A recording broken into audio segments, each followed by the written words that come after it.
John Pyro pala mga boss, no? So, quick ano tayo, pakita natin kung ano mga ohanan natin.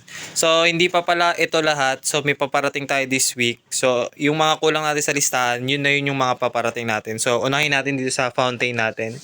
So, meron tayo dito yung pinakasikat na big tube fountain ng Tiger. Yan. 6 variants meron tayo niyan mga boss. Okay? Tapos, dito naman tayo sa GLK natin. So, ito mabisa rin pala to. Crackling fountain rin siya. So, yan. Pare-pares lang ang sabog yan alam ko. Kahit iba-iba kulay. Dito kasi sa Tiger, iba-ibang design, iba-ibang sabog. Pero lahat naman yan, crackling. So, dito naman tayo sa Roman candle. Ito, nakita ko yung tester nito. Mabisa talaga. Pero ite-testing natin to. So, 40 shots na pala to kada isang stick.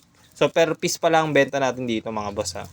Yan, per piece. So, yan, Roman candle yan. 40 shots yan ha. Dito ha. Tapos ito fountain ay sa fireworks natin mga boss, no. So meron tayo dito 25 shots Diana. So meron dito tayo dito ang 16 shots Leto. And dito tayo ngayon sa sawa. So etong sawa natin ngayon mga boss, loaded to mga boss, no. So etong sawa natin 5-star loaded. So semi rapid siya.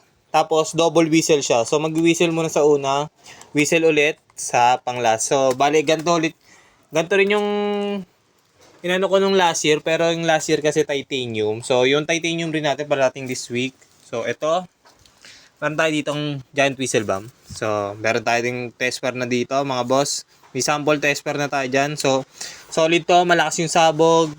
Mahaba yung whistle. So, with silver tail pala to mga boss. With TI rin yung sabog. So, dito naman tayo sa kabase. Yan. Kabase loaded natin. So, lahat pala ito, mga naka-slow fuse. So, ito yung mga stock natin. Kabase loaded. Ito, King Kong loaded rin. So, matic yan. With slow fuse ulit. So, slow fuse tayo dito lahat mga boss. Kasi loaded yan. Delikado. So, slow fuse tayo lahat. So, dito naman tayo sa Plapla loaded natin. Yan. Plapla loaded. With slow fuse rin. Tapos dito tayo sa 5-star mga boss. So, meron tayong 5-star ngayon. Naka-rim. So dito nakalagay siya sa 3-star kasi parang pinagbabawal ata nila yung 5-star. Pero 5-star to mga boss ha. Huwag kayo papalin lang dyan. Yan, meron na logo tayo dyan. 5-star. Yan. So naka-slow fuse rin to. Pagti-testing tayo, pero ngayon kasi medyo naulan. So baka titignan natin, ipopost na natin test pair. So ito muna ang stocks natin. So madadagdagan ba to syempre mga boss. Yan.